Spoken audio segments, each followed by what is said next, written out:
राम राम मंडळी, मी जय नवले. छत्रपती संभाजी महाराज ज्यांच्या बलिदानाने स्वराज्य टिकले आणि हिंदू धर्म जपला गेला.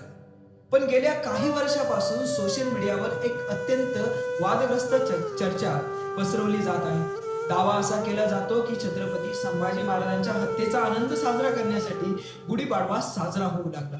पण मित्रांनो, हा दावा खरा आहे की ह्या आपल्या इतिहासाला कलंकित करण्याचा प्रयत्न आहे? आज आपण पुराव्यासह याचं सत्य जाणून घेणार आहोत. सगळ्यात आधी तारीख समजून घेऊया. इतिहास सांगतो की छत्रपती संभाजी महाराजांची हत्या 11 मार्च 1689 रोजी औरंगजेबाने तुळापूर येथे केली. तो दिवस होता फाल्गुन वैद्य अमावस्येचा.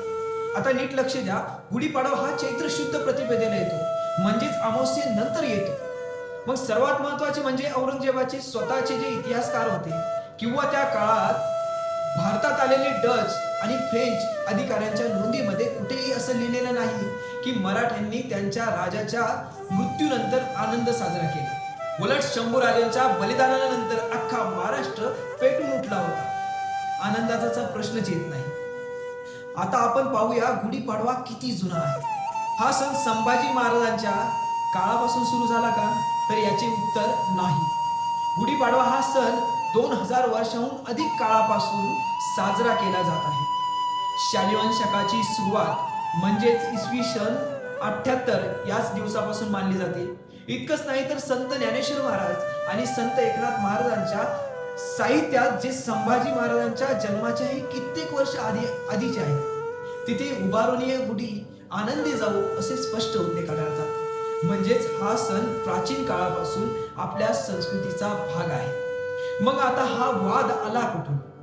काही लोक असा दावा करतात की ब्राह्मणी वर्चस्व दाखवण्यासाठी हा सण लादला गेला.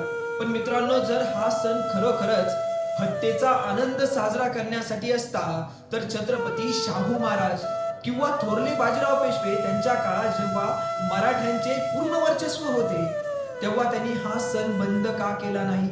उलट पेशवे काळातही गुढीपाडवा हा हिंदू नववर्षाचा उत्साह म्हणून साजरा होत असे.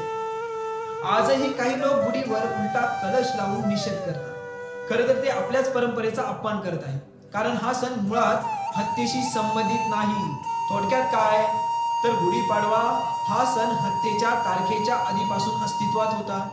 कोणत्याही ऐतिहासिक कागदपत्रात हत्येचा किंवा गुढीचा संबंध जोडलेला नाही. ही केवळ एक ऐतिहासिक अफवा आहे जी समाजात तेढ निर्माण करण्यासाठी पसरवली जात आहे. छत्रपती संभाजी महाराजांचे बलिदान हे धर्मासाठी आणि स्वराज्यासाठी होते.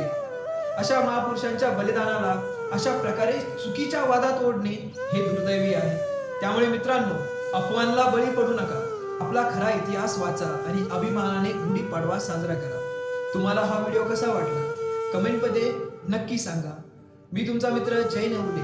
पुन्हा भेटूया अशा एक सत्य माहितीसह. जय जिजाऊ, जय शिवराय, जय शंभूराज.